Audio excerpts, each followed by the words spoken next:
जय हिंद दोस्तों। मैं दीपेंद्र कुमार दुबे हार्दिक स्वागत एवं अभिनंदन करता हूं और आपसे निवेदन करता हूं चैनल को लाइक और सब्सक्राइब जरूर कर लें। आज बात करेंगे इतिहास की परिभाषा यानी इतिहास क्या है।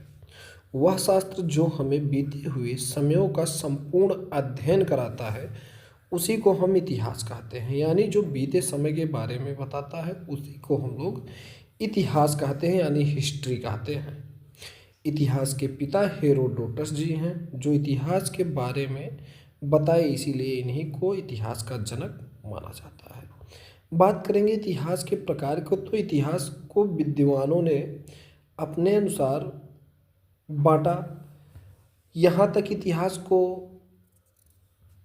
प्राचीन इतिहास, मध्य इतिहास, आधुनिक इतिहास के नाम से जाना जाता है। वहीं विद्वानों ने इसको प्रागैतिहासिक काल, आध्यैतिहासिक काल और ऐतिहासिक काल के नाम से भी बताया।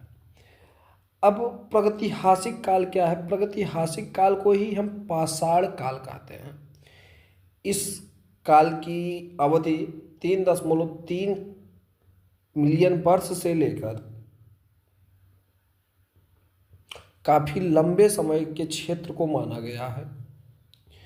इसी में पत्थरों से रिलेटेड सारी चीज़ें हैं, अर्थात आप कह सकते हैं प्रागैतिहासिक काल वह काल है जिसमें कोई लिखित साक्ष्य या कोई विशेष वस्तुएं नहीं मिली। हम लोग कुछ चीज़ों के अनुसार ही उस काल के बारे में बताते हैं। इस काल में आग के बारे में खोज हुई, लोग शिकार द्वारा अपना जीवन यापन करते थे, उसके बाद पत्थरों से औजार बनाते थे और गुफाओं में रहते थे।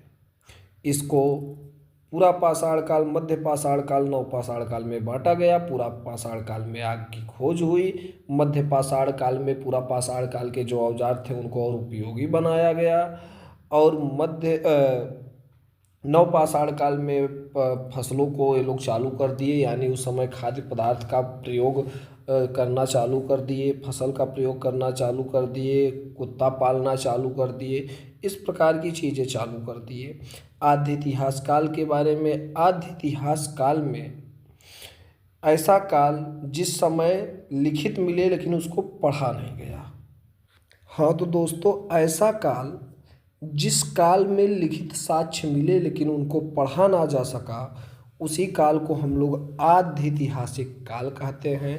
इसी को हम लोग हड़प्पा की सभ्यता या सिंधु घाटी सभ्यता के नाम से भी जानते हैं। इस काल में दोस्तों सिंधु घाटी सभ्यता के बारे में, हड़प्पा सभ्यता के बारे में बताया गया था। इस काल में नगरों का निर्माण हुआ था, सड़कों का निर्माण हुआ था। ये लोग फसलों का बोना चालू कर दिए, फसलों पर अपना जीवन यापन करते थे। जय हिंद, जय भारत, वंदे मातरम।